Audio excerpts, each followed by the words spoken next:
Good with everybody. BFV back at it. Hit you with another video. Came to chime in this time because I was on the tube rocking with some of the folks I rock with, and Mr. Willie D happened to be one of them gentlemen. And he put up a video a little earlier today, and it had me thinking before I saw the video that was he siding with this argument the way I thought he might have been siding just based on his title? Listening to the video as we do, kind of wasn't, but I do disagree with him on a point that he made, so I hope you guys chime into his video, give Mr. Willie D some play.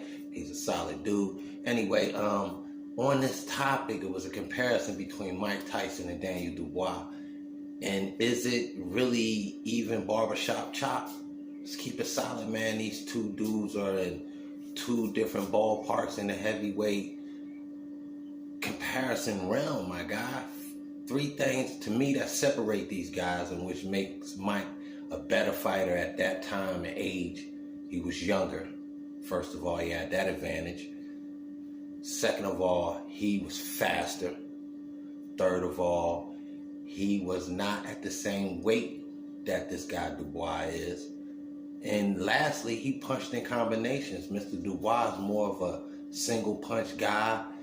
You know, perfect timing, he can get you out of there. If you look at his last fight, he did that to the Japanese heavyweight that he fought. Got that one shot in there and it was over. But this was a few rounds in the bank, so to speak, so he had to work towards that punch. Mike Tyson, a lot different. He was combination puncher. He used angles, a lot quicker on his feet as far as getting in this position to rotate them hips, so to speak. And Mr. Dubois is a different style fighter. He's more methodical. He's definitely a heavier guy, 240. Mike at his best, 220. So that's a wide differential right there. So the comparison is really not there. Punching power, a lot of heavyweights have punching power. There's no way in the world you could compare any of Daniel Dubois' knockouts to Mike Tyson. The guys that Mike Tyson were fighting are a couple of them dudes are Hall of Famers. But his advantage in those fights, now that I'm about to chime in and go against Mr. Willie D's video, so to speak, is he was not that defensively solid the way Willie seemed to express in his video that he thought he was. In my mind, I believe Mike's advantage at that time was his speed and the way he positioned himself based on his training.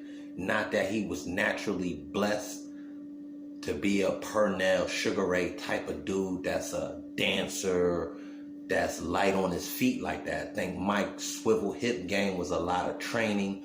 A lot of the pivoting things were from training. So that gave him defensive advantages over dudes that were slower. When Mike got into the prime meat of his career, the Trevor Burbigs, the Larry Holmeses, these dudes was slow, molasses slow. So his defense was his speed. And if you want to look back earlier in his career and say, well, he was defensive, a lot of that was intimidation. These dudes was already spooked before they got in there. So you guys got to remember this, Mr. Willie D, so to speak, when you kind of put a lot of weight on Mr. Tyson's defensive ability. Anyway, man, Boxing First Vlog, hoping you guys like this video. Just my 2 cents on Mr. Willie D's dropping and how he felt about the comparison. Again, man, salute to Mr. Dubois. Hope he can get back in there real soon. That Joe Joyce fight should definitely be a banger if we can get that going in a timely fashion, so to speak. Fingers crossed that everything goes back to normal in the world. Anyway, this is BFV tapping out.